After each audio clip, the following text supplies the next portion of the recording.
Bonjour à tous, nous allons voir aujourd'hui comment utiliser Lattice-Pro pour exploiter les mesures du TP numéro 1 du chapitre 12, mesure de la vitesse du son. Alors pour commencer, on va dans le tableur pour saisir les valeurs mesurées. Donc je clique sur l'icône du tableur, j'agrandis la fenêtre du tableur en faisant un double clic sur le bandeau.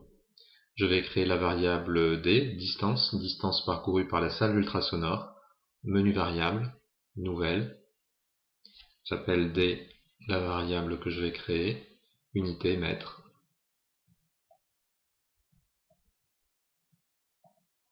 Et je valide.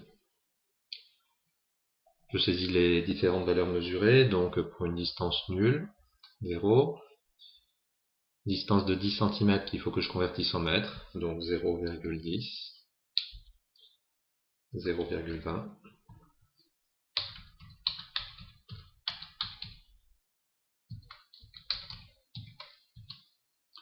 Je vais créer maintenant ma deuxième variable, qui est la durée delta t. Donc à nouveau menu variable, nouvelle. Je vais appeler delta t ma variable, unité donc seconde.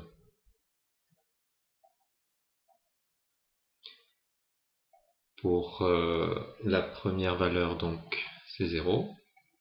Pour une valeur de 10 cm, c'est 0,29 millisecondes. Donc je tape 0,29 milli, c'est 10 puissance moins 3. Je tape le 10 moins 3 en saisissant E-3 sur le clavier. Il existe une autre méthode. On peut taper 0,57, petit m pour milli, et on valide.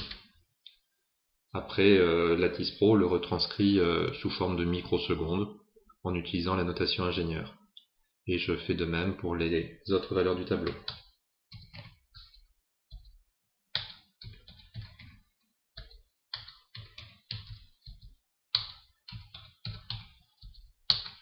Voilà, mes deux variables ont été créées. Je vais maintenant tracer la courbe qui donne la distance en fonction de delta t. Pour cela, je reviens dans la fenêtre graphique.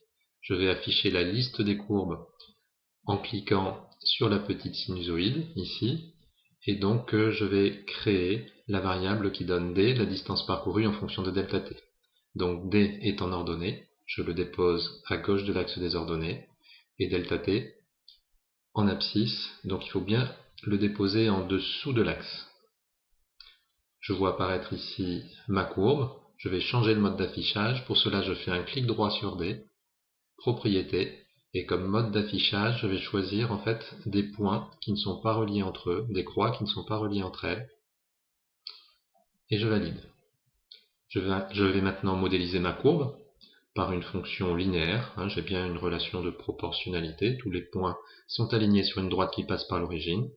Pour faire cette modélisation, je clique sur l'icône modélisation, c'est la petite parabole qui est ici. Et je vais indiquer ici, glisser la courbe source ici, je prends donc D en fonction de delta t, que je dépose dans la case correspondante. Je vais choisir un modèle. Parmi les modèles qui sont proposés, je retiens donc le modèle linéaire. Je fais calculer le modèle. Lattice Pro trace la droite qui passe le plus près possible de tous les points. Et je clique ici sur les petites flèches pour voir apparaître le résultat de la modélisation. Et je vois apparaître en particulier l'équation de la droite, D est égal à 349,31 fois delta t. Je vais faire un copier-coller de cette expression. Et je vais pouvoir l'insérer sur ma courbe dans un commentaire. Donc ici, je clique sur créer commentaire. Je vais faire le coller de l'équation de la droite. Je vais prendre un rectangle pour le fond et je centre l'expression et je clique sur OK. Je déplace un petit peu l'équation de cette droite. Voilà, donc l'exploitation des mesures a été terminée, ce qui a permis de faire une petite révision de l'utilisation de Lattice Pro.